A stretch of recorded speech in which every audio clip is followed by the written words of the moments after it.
Oke, kita mulai dari awal abad ke-20. Coba bayangkan Indonesia waktu itu kan sebuah paradoks ya. Negeri yang kaya raya, sumber dayanya melimpah, tapi rakyatnya justru hidup di bawah belenggu kolonial.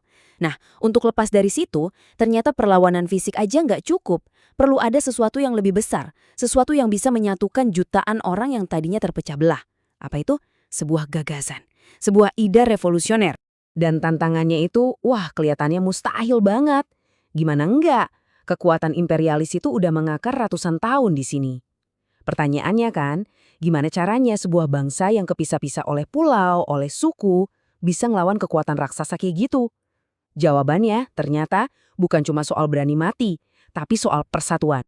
Nah, disinilah pertanyaan besarnya muncul. Bisa nggak sih tiga ideologi yang kelihatannya saling bertentangan malah jadi satu senjata ampuh buat kemerdekaan? Pertanyaan ini yang nantinya akan dijawab oleh seorang pemikir muda dengan sebuah ide yang wah radikal dan berani banget.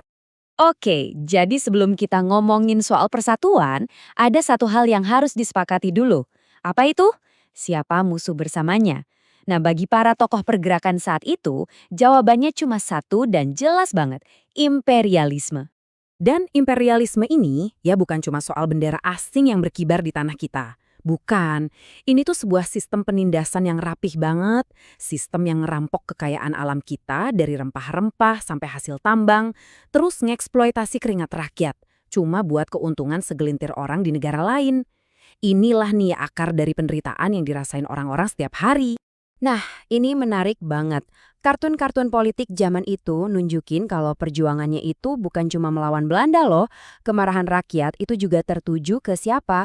Ke para elit lokal, kaum bangsawan yang jadi kaki tangan penjajah. Mereka yang enak-enakan hidup mewah di atas penderitaan bangsanya sendiri. Dari kondisi penindasan inilah akhirnya lahir tiga kekuatan perlawanan yang besar. Tiga arus pemikiran utama yang masing-masing punya basis massa dan senjatanya sendiri. Apa aja itu?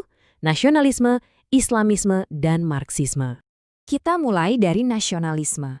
Ini gagasan yang luar biasa kuat pada masanya. Bayangin, gagasan ini ngajak orang Jawa, orang Sumatera, orang Sulawesi, pokoknya semua yang ada di ribuan pulau ini untuk berhenti mikirin aku suku ini, kamu suku itu, tapi untuk melihat diri kita sebagai satu kesatuan, satu bangsa, yaitu bangsa Indonesia. Dan disinilah letak kekuatan emosionalnya. Nasionalisme ngasih kita identitas bersama, ngasih rasa bangga, dan yang paling penting, satu tujuan bersama yang suci, merdeka. Ini yang bisa bikin jutaan orang mau berdiri di barisan yang sama. Lanjut ke yang kedua, Islamisme.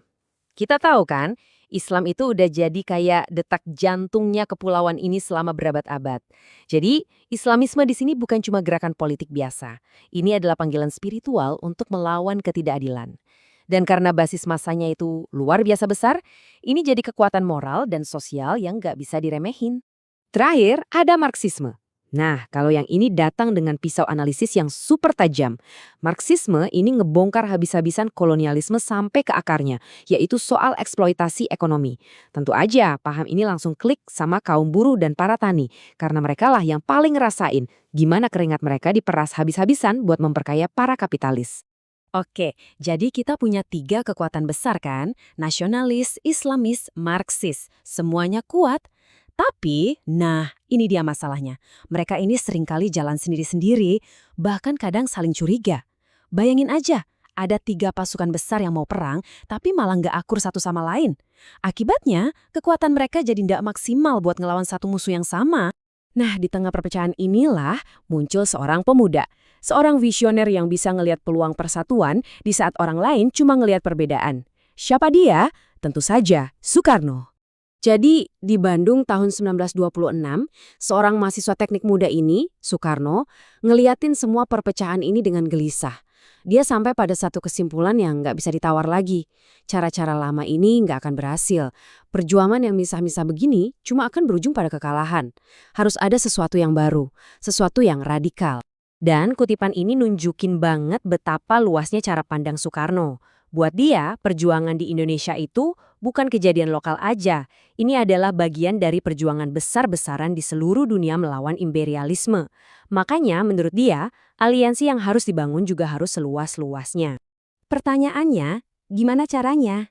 Gimana caranya Soekarno bisa ngambil 3 ideologi yang kelihatannya beda banget ini, nasionalisme, Islamisme, sama Marxisme, terus ngenyakinin semua orang kalau ketiganya ini justru bisa jadi satu kekuatan revolusi yang dahsyat? Oke, ayo kita bedah bareng-bareng gagasannya. Nah, ini dia intinya. Logika Soekarno itu cerdas banget. Dia nggak minta satu ideologi buat ngalahin yang lain. Nggak. Justru, dia bilang setiap ideologi ini punya senjata uniknya masing-masing yang saling melengkapi.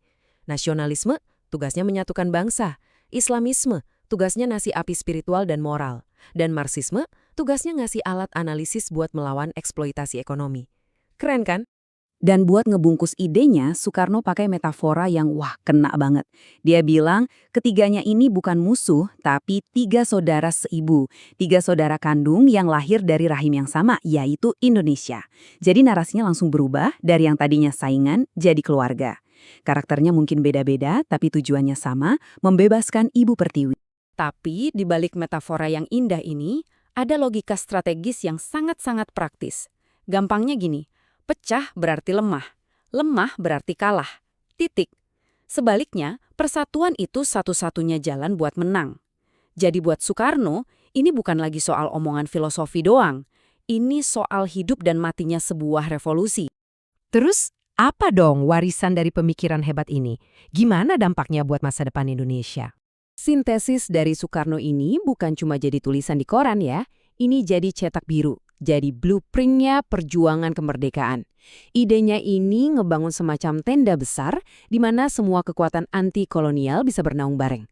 Dan yang paling penting, semangat merangkul perbedaan inilah yang nantinya jadi fondasi dasar buat ideologi negara kita, Pancasila. Dan pada akhirnya, ide-ide hebat ini nggak cuma berhenti di kalangan para pemikir. Ide ini turun ke jalanan, membakar semangat di dada setiap pejuang. Persis seperti yang digambarkan di karya seni ini kan? Semangat revolusi itu ya perpaduan dari semua itu. Kebanggaan nasional, perjuangan moral yang didasari agama, dan aksi kolektif rakyat yang mau merebut takdirnya kembali.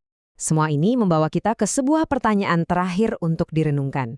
Tantangan yang dihadapi Soekarno hampir 100 tahun lalu, yaitu menyatukan perbedaan demi tujuan bersama, ternyata masih relevan banget sampai sekarang kan? Pertanyaannya buat kita semua. Pelajaran apa sih yang bisa kita petik dari upayanya yang luar biasa ini?